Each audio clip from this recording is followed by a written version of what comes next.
Okay,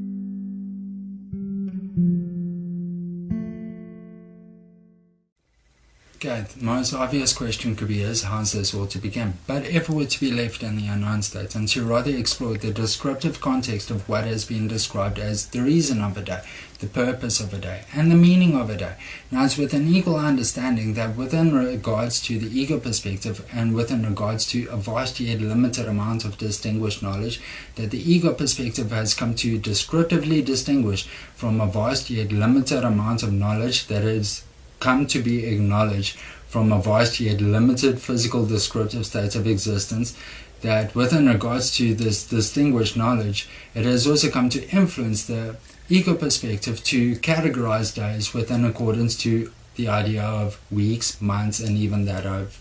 a year, recognizing that within the physically distinguished descriptive state of reality, the idea of a day has been subjected to be within accordance to 365 days to a year. So if it were to change the context of a day, it would also be to change the knowledge that the day has come to be based around,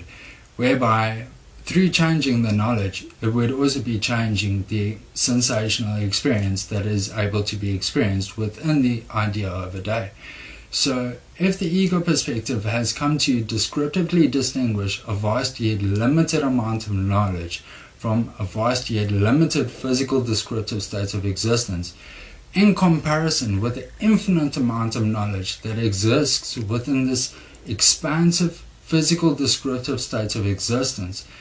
it is easily to be described that the ego's distinguishing state, as with the distinguished knowledge, is also able to be described as questionable.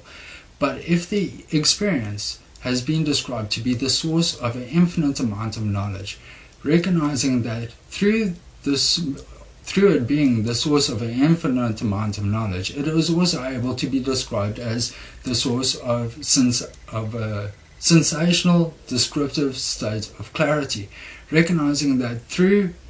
exploring this infinite amount of knowledge through the sensation of love, recognizing that through exploring it with the sensation of love, it would also be exploring it with the sensational descriptive state of awareness, which again is more connected to the infinite state of the emotional consciousness than that of the ego perspective. It would also be acknowledging that this exploration would also be an exploration for the state of awareness to recognize a state of clarity within this infinite amount of knowledge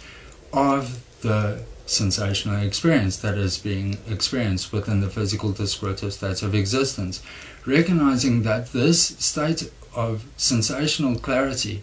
is able to be described as the state of emotional happiness, recognizing that this emotional happiness is also able to be more expansive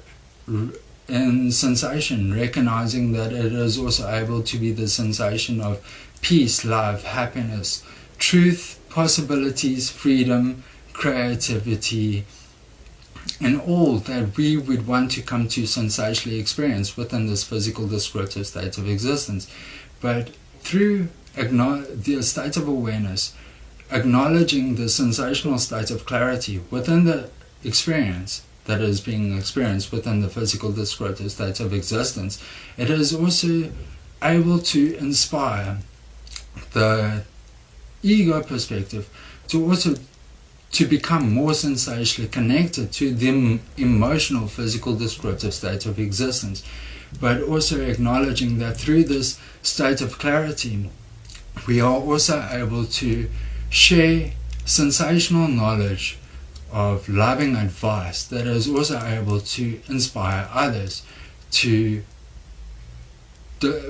discover their own happiness within themselves and within this emotional physical descriptive state of existence.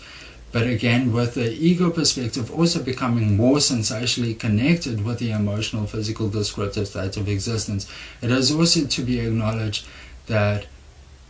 loving notions of actions would also come to promote happiness unto others, and would also come to inspire others to discover their own state of emotional happiness within themselves and within this emotional, physical, descriptive state of existence. So it would also be acknowledging that through these sensational notions of loving advice and actions, it again would be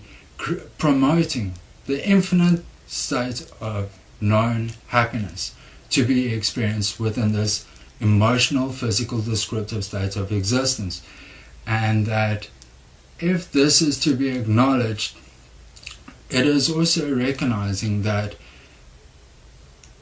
if we are able to be described as the source of reason, it is also be acknowledging that this infinite state of happiness is the meaning towards this knowledge, recognizing that knowledge is able to be described as a tool, recognizing that the mind is also able to be described as a tool, recognizing that through this notion, the emotional consciousness would be using the tool to create a meaningful state of happiness to be experienced within oneself and within the emotional, physical, descriptive states of existence. But again, if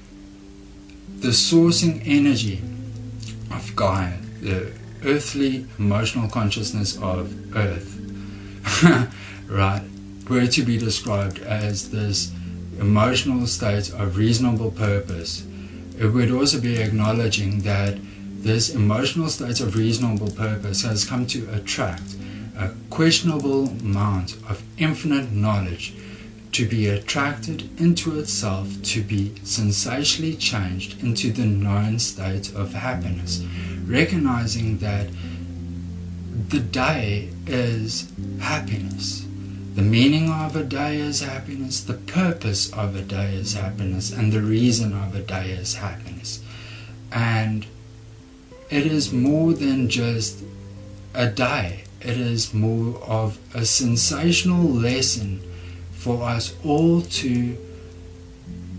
find this happiness within ourselves and to promote this happiness unto others through the sensational experiences that we will come to